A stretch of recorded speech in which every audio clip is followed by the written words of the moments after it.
रात का समय था। एक घना अंधेरा चारों ओर फैला हुआ था। बर्फीली हवा में एक अजीब सी खामोशी थी, जैसे हवा भी डर के साए में आकर रुक गई हो। एक छोटे से गांव के पास एक पुरानी हवेली खड़ी थी, जो वर्षों से वीरान पड़ी थी। गांव वाले उस हवेली के बारे में कहानियां सुनाते थे। कहते थे कि वहां कुछ भूतिया घटनाएं घटी थीं और अब वह जगह शापित हो गई थी। लेकिन एक दिन एक जिज्ञासु युवक अर्जुन ने उन अफवाहों को चुनौती देने का फैसला किया। वह तय कर लिया कि वह उस हवेली में रात बिताएगा और सत्य जानने की कोशिश करेगा। अर्जुन एक साहसी युवक था, जिसे से कोई फर्क नहीं पड़ता था। गांव वालों ने उसे बहुत समझाया। वह हवेली बहुत खतरनाक है, जो एक बार अंदर गया वह वापस नहीं आया। लेकिन अर्जुन का मन एक ही सवाल पर अटका हुआ था, क्या सच में वह हवेली शापित है? रात का अंधेरा गहरा रहा था और अर्जुन ने अपने दोस्तों को बताया कि वह हवेली जाने वाला है। दोस्तों ने उसे रोकने की बहुत कोशिश की, लेकिन अर्जुन ने सबकी बातों को अनसुना कर दिया और हवेली की ओर बढ़ने लगा। हवेली के पास पहुंचते पहुंचते अर्जुन का दिल तेजी से धड़कने लगा। हवेली का विशाल दरवाजा जंग खा चुका था और एक फटी फटी आवाज करते हुए खुला। अर्जुन के कदम अंदर बढ़ते ही हवा में ठंडक पड़ने लगी। अंदर घना अंधेरा था, केवल चांद की हल्की रोशनी छनकर आती थी। हवेली की दीवारें टूट चुकी थीं, फर्श पर मलबा पड़ा हुआ था और दीवारों पर अजीब सी खून की धब्बे दिखाई दे रहे थे। अर्जुन ने अपनी टॉर्च जलाकर चारों ओर देखा, लेकिन फिर भी कुछ नहीं दिखा। तभी अचानक उसकी टॉर्च बुझ गई। अर्जुन ने घबराकर टॉर्च को फिर से ऑन किया, लेकिन इस बार उसमें कोई रोशनी नहीं आई। वह डरते हुए टॉर्च को बार बार दबाने लगा, लेकिन ये कोई असर नहीं दिखा। तभी उसके कानों में एक धीमी आवाज सुनाई दी। वह आवाज किसी और की नहीं, बल्कि किसी के चीखने की आवाज थी।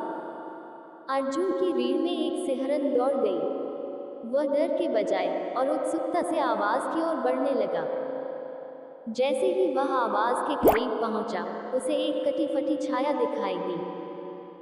वह छाया किसी इंसान की नहीं, बल्कि एक अपूर्व रूप की थी, जिसकी त्वचा काले रंग की थी और आंखों में एक खौफनाक चमक थी। अर्जुन के होश उड़ गए। वह समझ ही नहीं पाया कि यह क्या था, लेकिन यह निश्चित रूप से एक भूतिया प्राणी था। छाया अचानक गायब हो गई और अर्जुन डरते डरते चिल्लाया, काका कोई है? जवाब में बस ठंडी हवा की आवाज आई और अचानक वह प्राणी फिर से सामने आया। इस बार उसकी शक्ल साफ दिखने लगी। उसका चेहरा बुरी तरह सड़ चुका था, उसकी हड्डियां बाहर निकल चुकी थीं और उसकी आंखें खून से भरी हुई थीं। अर्जुन कांपते हुए पीछे हटने लगा, लेकिन वह प्राणी उसकी ओर बढ़ता गया। वह प्राणी बोला, तुमने यहाँ आने की गलती की है, अब तुम नहीं बच सकोगे। अर्जुन की सांसें थम गईं। उसने भागने की कोशिश की, लेकिन वह खुद को एक अजीब सी जगह पर पाया, जहां चारों ओर अंधेरा था और उस प्राणी का चेहरा हर दिशा से दिखने लगा। अर्जुन ने दिल में संकल्प लिया, मैं इस भूतिया प्राणी से डरने वाला नहीं हूँ, मुझे इसका सामना करना होगा। उसे अचानक एक विचार आया। उसने अपनी जेब से एक पुरानी किताब निकाली, जो उसके दादा ने उसे दी थी। वह किताब किसी प्राचीन जादू की थी, जिसमें आत्माओं और शापित स्थानों को दूर करने के तरीके लिखे थे। अर्जुन ने किताब खोलकर उसमें से एक मंत्र पढ़ा और उस प्राणी के सामने खड़ा होकर बोला, मैं तुम्हारी शक्ति को खत्म करने के लिए आया हूँ। मंत्र पढ़ते ही हवेली में एक जबरदस्त हलचल मच गई। दीवारों से खून बहने लगा और हवा में खौफनाक गंध फैलने लगी। प्राणी चिल्लाते हुए पीछे हटने लगा। उसकी आंखों में आक्रोश था, लेकिन वह किसी तरह अर्जुन की ताकत से लड़ नहीं पा रहा था। अंततः वह प्राणी चीखते हुए हवा में उड़ा और एक तेज धमाके के साथ गायब हो गया। अर्जुन के पसीने छूट रहे थे, लेकिन वह विजयी महसूस कर रहा था।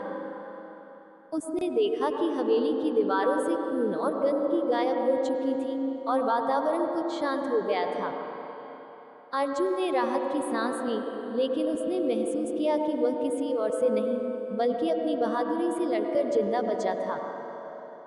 अर्जुन ने हवेली को छोड़ने का मन बनाया, लेकिन उससे पहले उसने एक वादा किया, मैं इस जगह को कभी नहीं छोड़ूंगा। यहाँ जो कुछ हुआ वह सभी को बताऊंगा, ताकि कोई और इस जगह का शिकार न हो। अर्जुन हवेली से बाहर आया और वह जानता था कि आज उसने न केवल अपनी बहादुरी साबित की, बल्कि उस हवेली के शाप को भी समाप्त कर दिया। लेकिन एक सवाल हमेशा उसके मन में रहेगा, क्या वह जो कुछ उसने देखा था वह सच था या एक डरावना सपना।